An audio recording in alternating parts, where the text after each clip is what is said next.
তিনি মুসলমান হয়েছেন সর্বপ্রথম শহীদা হযরত সুমাইয়া রাদিয়াল্লাহু তাআলা আনহা, একজন মহিলা মানুষ। উনি যখন কালিমা পড়ে মুসলমান হয়ে গেছে, নিষ্ঠুর আবু জাহেল হযরত সুমাইয়াকে দেওয়ালের সাথে বাইন্ধা রাখছে। হযরত সুমাইয়ার একটা ছেলে ছিল, তার নাম ছিল আম্মার। এই আম্মারও কালিমা পড়ে মুসলমান হয়েছে। মায়ের সামনে আম্মারকেও বাইন্ধা রাখছে। একদিকে সন্তান, আরেকদিকে মাকে বাইন্ধা রাখছে। আবু জাহেল কয়, সুমাইয়া রে, কালিমা ছেড়ে দে, মুহাম্মদকে অস্বীকার কর, আল্লাহকে অস্বীকার কর। যদি তুই কালিমা ছেড়ে দেস, আমরা তোকে বিভিন্ন উপহার দেয়া দলি বানায়া দেব, তোকে ঘর বাড়ি করে দেব, তুই সুখ শান্তিতে থাকবি। হযরত সুমাইয়া ডাক দেয়া কয়, ও আবু জাহেল,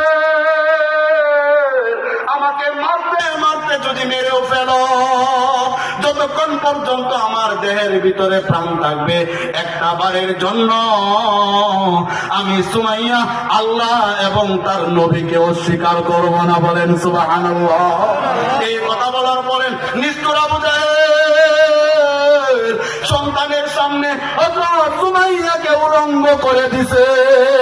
হযরত সুমাইয়ার শরীর থেকে একটা একটা কাপড় টেনে টেনে খুলছে, শরীরে কোনো কাপড় নাই। হযরত সুমাইয়া উলঙ্গ হয়ে গেছে, শরীরে কোনো কাপড় নাই।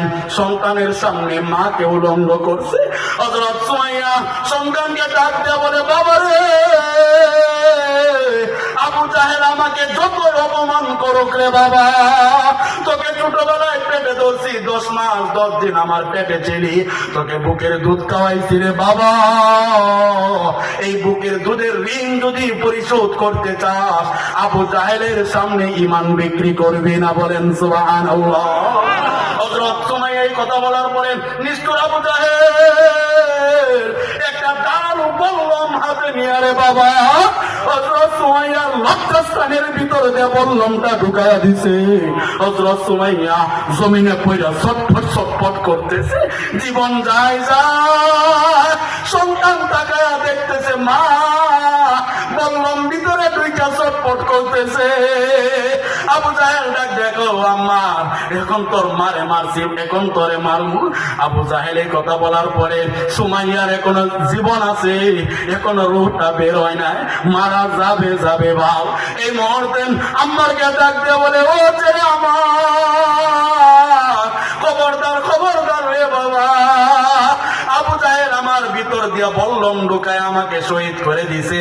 বাবা রে, আমি তোর মা, তোর কাছে একটা দাবি করলাম, আমাকে যদি মেরেও ফেলে আমার